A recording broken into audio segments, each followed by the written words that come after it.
എഫേസ്യർ അധ്യായം 6. മക്കളെ, നിങ്ങളുടെ അമ്മയപ്പന്മാരെ കർത്താവിൽ അനുസരിപ്പിൻ. അത് ന്യായമല്ലോ. നിനക്ക് നന്മയുണ്ടാകുവാനും നീ ഭൂമിയിൽ ദീർഘായുസ്സോടിരിപ്പാനും നിന്റെ അപ്പനെയും അമ്മയും ബഹുമാനിക്ക എന്നത് വാഗ്ദത്തത്തോടു കൂടിയ ആദ്യ കൽപ്പനയാകുന്നു. പിതാക്കന്മാരെ, നിങ്ങളുടെ മക്കളെ കോപിപ്പിക്കാതെ കർത്താവിൻ്റെ ബാലശിക്ഷയിലും പഥ്യോപദേശത്തിലും പോറ്റി വളർത്തുവിൻ.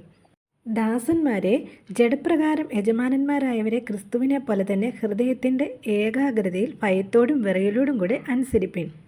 മനുഷ്യരെ പ്രസാദിപ്പിക്കുന്നവരെ പോലെ ദൃഷ്ടി സേവയാൽ അല്ല, ക്രിസ്തുവിൻ്റെ ദാസന്മാരെ പോലെ ദൈവ ഇഷ്ടം മനസ്സോടെ ചെയ്തും മനുഷ്യരെയല്ല കർത്താവിനെ തന്നെ പ്രീതിയോടെ സേവിച്ചും കൊണ്ട് അനുസരിപ്പിൻ.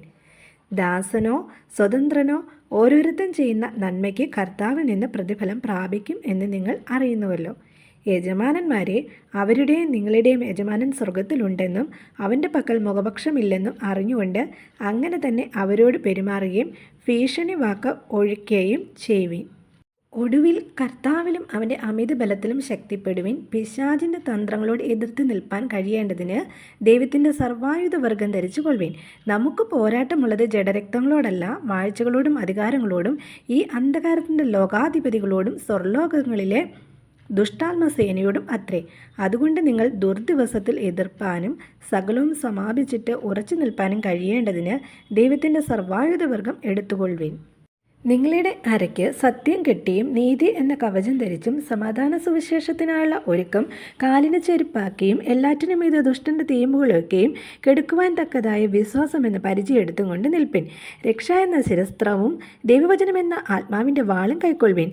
സകല പ്രാർത്ഥനയാലും യാചനയാലും ഏതു നേരത്തും ആത്മാവിൽ പ്രാർത്ഥിച്ചും അതിനെ ജാഗരിച്ചും കൊണ്ട് സകല വിശുദ്ധന്മാർക്കും എനിക്കും വേണ്ടി പ്രാർത്ഥനയിൽ പൂർണ്ണ സ്ഥിരത കാണിപ്പിൻ.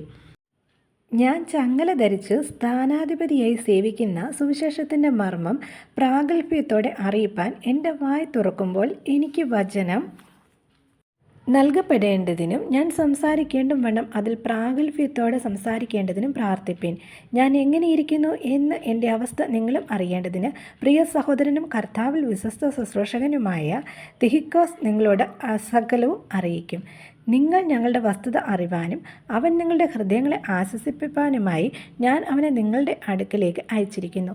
പിതാവായ ദൈവത്തിങ്കിൽ നിന്നും കർത്താവായ യേശു ക്രിസ്തുവിൽ നിന്നും സഹോദരന്മാർക്ക് സമാധാനവും വിശ്വാസത്തോടു കൂടിയ സ്നേഹവും ഉണ്ടാകട്ടെ. നമ്മുടെ കർത്താവായ യേശു ക്രിസ്തുവിനെ അക്ഷയമായി സ്നേഹിക്കുന്ന എല്ലാവരോടും കൂടെ കൃപ ഇരിക്കുമാറാകട്ടെ. ആമേൻ.